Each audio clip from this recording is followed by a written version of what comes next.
Insta360 just sent me the One R, and if you are not familiar with the One R, it is a modular camera that comes apart. So if you like Legos, this thing is a lot of fun because you do take it apart, put it back together. This is the battery. You've got the brains with the screen on it, and then you have a 4K action camera. You can flip-flop it so that it's either which way, so the screen is at the side of the lens, and you can turn it so it's sort of like a selfie camera. You can use it normally like that, and there's even other there's other pieces for the camera that you can hook into it. Like this is a 360 camera that you can see by the protruding lenses on both sides. Then you can do the same thing. You can take this apart. You can hook this into the brain. You can see there's 2 tabs there and 2 tabs here. And pop, and then you put this back on, and now you have a 360 camera. And there is a drone set up that actually puts a 360 camera on each side of the drone, and you can fly around and do incredible stuff with that. I'm really hoping that Insta360 sends me one of those. Hint, hint. There are already a ton of review videos out there. So instead of doing just another review video, I brought it up here to Loveland Ski Resort, and we're gonna take this and film in 4K and film with the 360, and I'm gonna show you how you can make a video just like this.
Just use the 4K and the 360 camera to make that clip you just watched. Now we're gonna leave the mountain, get back to the shop, and I'm gonna show you how you can use to be able to make something similar for your own channel. Now the first thing we need to do is get the files off of the camera onto the Insta360 One R editing app. They do make a version for your desktop or your laptop, but today we're gonna be using an iPad. You can use an iPhone, any iOS device, or you can use any kind of Android device. There is a compatible app for either of the two. I personally like using the iPad Pro because it's a pretty big screen to work off of. So turn your camera on, open the One R app. When the app first pulls up and it connects, it's gonna go under the Explorer tab. You can see at the bottom of the screen there that there are 5 different tabs: settings, stories, album, Explorer, and the camera itself. You wanna click album, and then at the top, you'll see all, local, and camera. You can actually edit them off of the camera without having to pull them onto your iPad first. That was something on the Insta360 One X you had to do, is to pull the file from the camera onto your editing device first. So there was an extra step there. Something that Insta One R does that I'm not a fan of is that when you're using the 4K modular as an action camera, you still have to render the files through your computer or through one of the Insta360 apps.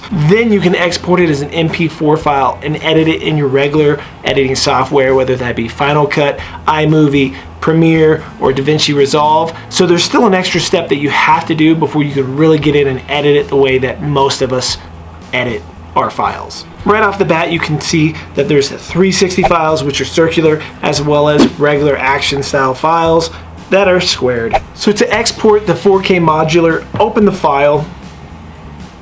It's going to automatically begin playing. You can pause that, and then on the top right of the screen there's a little arrow. You click that and it instantly opens the export screen and exports as the original. Then you sit back and you wait.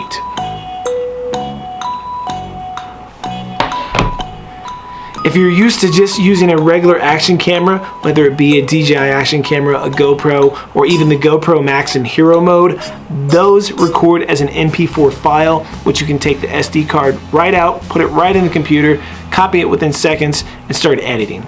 I did reach out to Insta360 One X, and they told me they are working on an update that should change the way that the 4K modular actually records the files. This way you can have MP4 files right out of the camera, right off the SD card, and use it like a regular action camera. I hate to interrupt this video, but since I started making it, Insta360 has done a firmware update to this camera. In this firmware update, it's made it so that the 4K modular can be used with MP4 files. However, that's only if you use 30 frames per second, and that also turns off flow state stabilization and uses basic stabilization, so it's not going to be quite as smooth or as stable. I'm going to be doing a video showcasing this versus the GoPro 8 soon, so make sure you've subscribed and click the bell icon so you don't miss that update. Now let's go ahead and jump back into the editing.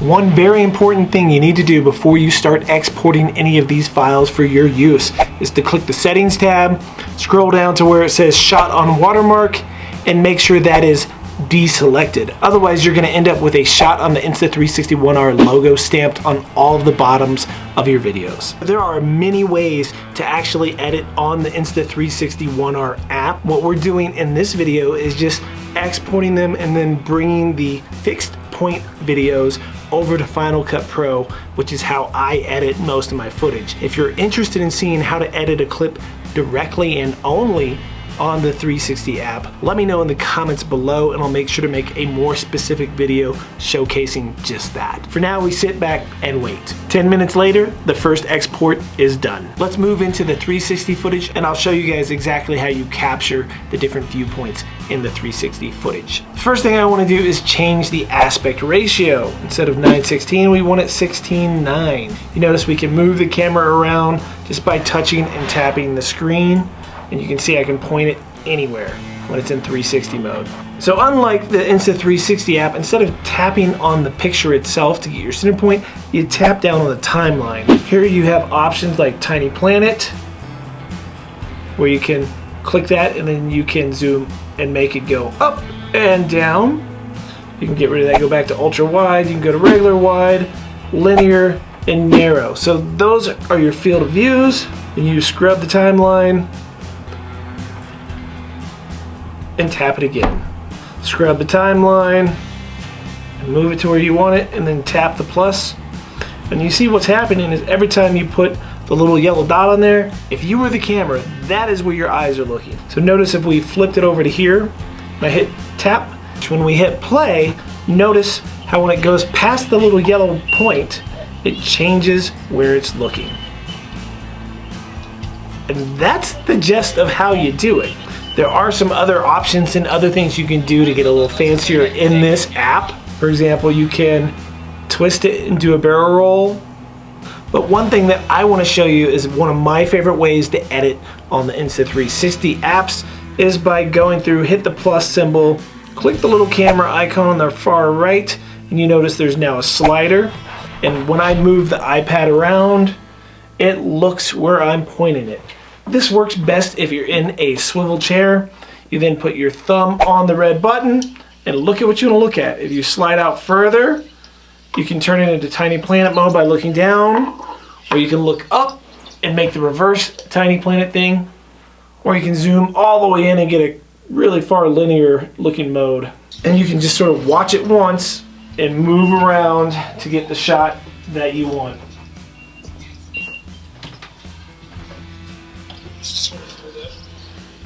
When you're done with that, click that check sign on the top right, and then you can export that file. Export fixed frame or export 360. The fixed frame is what you just did. You selected where you wanted the camera to look, or you can export it as a 360 file that you can upload straight to YouTube so that your viewer can actually turn the camera themselves. We're gonna export it in fixed frame, and now we wait. Rendering and exporting that 360 file took about 15 to 20 minutes. Now we need to do this for each of these 360 files before I can then take those files into my computer and edit them the way that I want to edit them. I'm gonna go ahead and finish getting these rendered, and then we're gonna jump into it on the computer, and I'm gonna show you how I use Final Cut Pro to chop that together and make it into something else. I've gone ahead and brought all the files over to my MacBook by using AirDrop from the iPad. It's a great way to quickly get your files from one to the other without having to use cables. And really what it comes down to is personal preference and opinion at this point. There is no really right or wrong. It all comes down to what I like versus what you like. For this video, I went ahead and selected where we started at the chairlift, and I would start it right as we roll out. And you can see the little yellow part that I select. I just drag it till we sit down, poof. I'm not being that concerned right now about how long they are. I'm gonna be adding some music to it, and that's when we'll start chopping it up. I'll scrub through the files, find cool angles that I captured from the 360. You can see this is a 360 shot. And you just sort of go through finding the clips and the different angles that you like. With the 360 camera, you can actually take the same clip and edit it multiple times. So although I have us facing coming off of the chairlift, if I wanted to, I could go back, edit it again, and have the camera pointed at us. And from there, I'm now gonna just go through and select a few different clips, pop them all together, and then we'll work with the music and getting everything to sort of flow in a more natural kind of way. Music really sets the mood to how your clip comes off. Do you want it slow? Do you want it energetic? There are lots of copyright-free songs that you can actually download from YouTube and use in your YouTube projects and not have to worry about getting a copyright strike.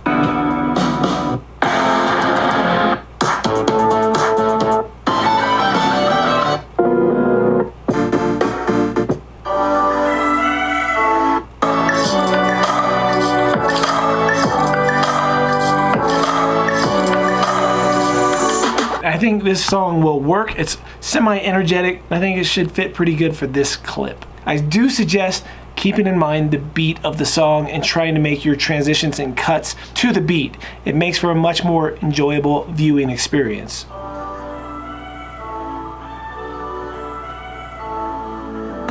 I have it following here and stopping right there. I cut it right to the beat before the chair comes. We delete that and we have a little gap, and then poof, there's the chair. And now I'm going to drag this further forward and we're going to listen to it again and see where I want to cut it next time.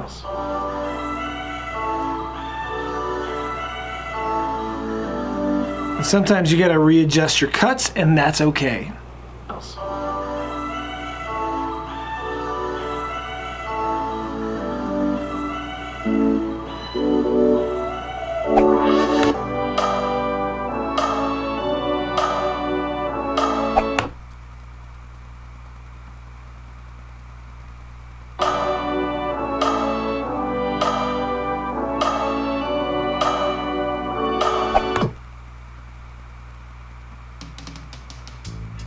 The entire time I'm listening to the music, I'm looking at the files, chopping them to the beat, seeing what fits where, mixing things up. Some stuff that I might have further out, I'll bring it and put it towards the beginning and vice versa. But I'm not gonna sit here and edit that entire clip here on this video.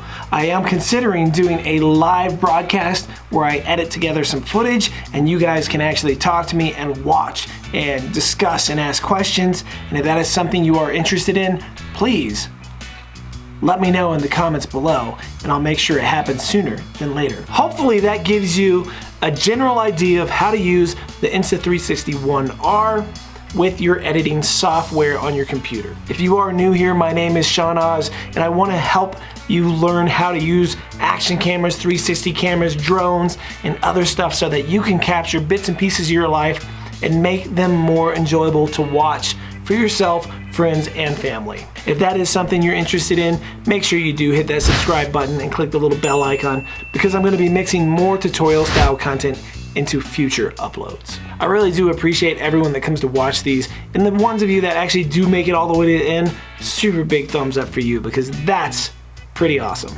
You know, sometimes I really don't know how to end these videos, so this particular one, I think I'm going to just end it like this.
first thing we need to do is get the files from the camera to our computer.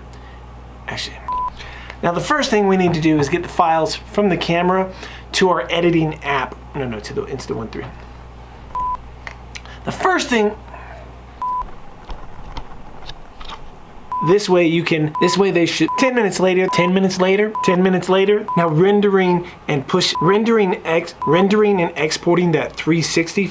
Let's move on to let's move ahead. Let's move into the I feel like my lips are touching in weird ways. Let's get serious now. Working on some artwork for a buddy of mine's channel.